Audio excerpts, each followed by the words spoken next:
చంద్రబాబు, లోకేష్, బాలకృష్ణ, పవన్లు నలుగురు ఏకమైన సీఎం జగన్ గెలుపును ఆపలేరంటూ ధీమా వ్యక్తం చేశారు వైఎస్ఆర్సీపీ నేతలు. పాదయాత్రలో ప్రజల కన్నీళ్లు లోకేష్ కు ఇప్పుడు ఎందుకు గుర్తొచ్చాయో చెప్పాలంటూ నిలదీశారు. కమ్యూనికేషన్ గ్యాప్ వచ్చిందంటూ పవన్ చెప్పడం విచిత్రంగా ఉందంటూ ఎద్దేవా చేశారు. లోకేష్ పాదయాత్ర ముగింపు సభలో చేసిన వ్యాఖ్యలపై వైఎస్ఆర్సీపీ ప్రధాన కార్యదర్శి సజ్జల, మంత్రులు రోజా, అంబటి, గుడివాడ ఎమ్మెల్యే కొడాలి నాని ఏమన్నారో ఒకసారి చూద్దాం. నేను ఇది ఇచ్చినాక చేస్తా అంటాడు. నిన్నెందుకు చేయలేదనేది చెప్పడు, లేదా నిన్న చేశారని చెప్పే ధైర్యం లేదు, ఎందుకంటే చేయలేదు కాబట్టి. చేస్తే ఇస్తే మోసం చేశాడు.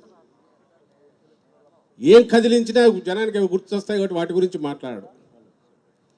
14 ఏళ్ల ముఖ్యమంత్రి అంటాడు, కానీ నిన్న కూడా మొన్నటి కూడా నేనే ముఖ్యమంత్రిగా ఉన్నాను చేయలేదన్నాడు.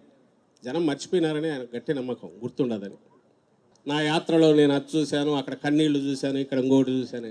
ఇంతకుముందు ఎందుకు చూడలే? 5 ఏళ్ళు 4 ఏళ్ళు 4 ఏళ్ళు ఉన్నట్టున్నాడు మంత్రిగా.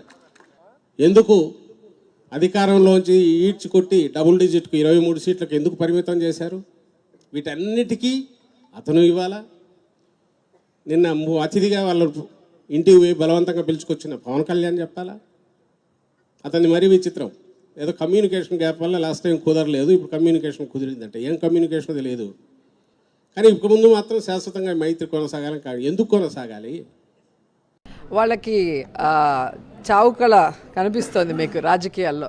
ఎందుకంటే ఎవరి మొహంలో సంతోషం లేదు. తెచ్చిపెట్టుకున్న మేకపోతు గాంభీర్యంతో ఏదో జగన్మోహన్ రెడ్డి మీద నిందలు వేయాలన్నట్టు మాట్లాడుతున్నాడు. అసలు పప్పుగాడు లోకేష్ మాట్లాడిన మాటలు నాకు ఇప్పటికి కూడా నవ్వు వస్తున్నాయి. ఏమంటే జగన్మోహన్ రెడ్డి సీట్లు మార్పు చేస్తున్నాడంటే ఓడిపోతానన్న భయం వచ్చిందంట. ఇప్పుడు మా పార్టీలో 175 సీట్లకి 175 మంది క్యాండిడేట్స్ రెడీగా ఉన్నారు, ఎప్పుడు కావాలన్నా అనౌన్స్ చేయడానికి. ఇప్పుడు మా సీట్లను మేము మార్చుకుంటే నీ బాధ ఏంటి? నీలాగా వైఎస్ఆర్సీపీలో గెలిచిన 23 మందిని పట్టుకొని పోయి తెలుగుదేశంలో పెట్టుకున్నట్టు మేము పెట్టుకోలేదే. అంటే మీ పార్టీలో లీడర్ లేడు, నాయకత్వం లేదనే కదా గతంలో మానించి తీసుకెళ్లారు. చంద్రబాబుకి ఈ రాష్ట్రంలో తలుపులు లేవు అంటే ఇల్లు లేదు, లోకేష్కి ఇల్లు లేదు, పవన్ కళ్యాణ్కి ఇల్లు లేదు. ఈ రాష్ట్రంలో ఇల్లు లేని వారు మీరు. ఈ రాష్ట్రంలో ఉండి తాడేపల్లిలో జగన్మోహన్ రెడ్డి గారి ఇంటి తలుపులు పగలగొడదామని అనుకునేటటువంటి దుర్బుద్ధి ఉన్న మీకు ఈ రాష్ట్రంలో మీకు ప్రజాదరణ ఎందుకుంటుంది అని అడుగుతా ఉన్నా. ప్రజాదరణ ఉండేటటువంటి అవకాశమే లేదు, గుర్తుపెట్టుకోమని మనవి చేస్తున్నాను. ఒక్క విషయం చాలా స్పష్టంగా రాష్ట్ర ప్రజలు అర్థం చేసుకోవాలని మనవి చేస్తున్నాను.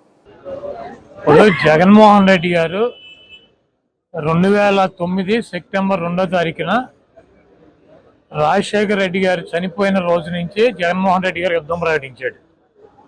సోనియా గాంధీతో ఢీకొట్టి, చంద్రబాబును ఢీకొట్టి 16 నెలలు జైలు జీవితం అనుభవించి ఈ రాష్ట్రంలో తెలుగుదేశం పార్టీకి, కాంగ్రెస్ పార్టీకి డిపాజిట్లు పోగొట్టి, కాంగ్రెస్ పార్టీని ఈ రాష్ట్రంలో కూకటి వేళ్లతో సహా పెగిలించి, చంద్రబాబు నాయుడు 40 సంవత్సరాలు అనుభవం ఉన్నటువంటి వ్యక్తిని 23 సీట్లకు పరిమితం చేసి 151 సీట్లతో పవన్ కళ్యాణ్ని 2 చోట్ల కూడా చిత్తుగా ఓడించి, చంద్రబాబు నాయుడు తనయుడు లోకేష్ని మంగళగిరిలో మట్టి కరిపించి ఆయన అభ్యర్థుల మీద వీళ్ళని ఓడించి ఈ రాష్ట్రంలో ముఖ్యమంత్రిగా జైత్రయాత్ర జగన్మోహన్ రెడ్డి గారు కొనసాగిస్తున్నారు.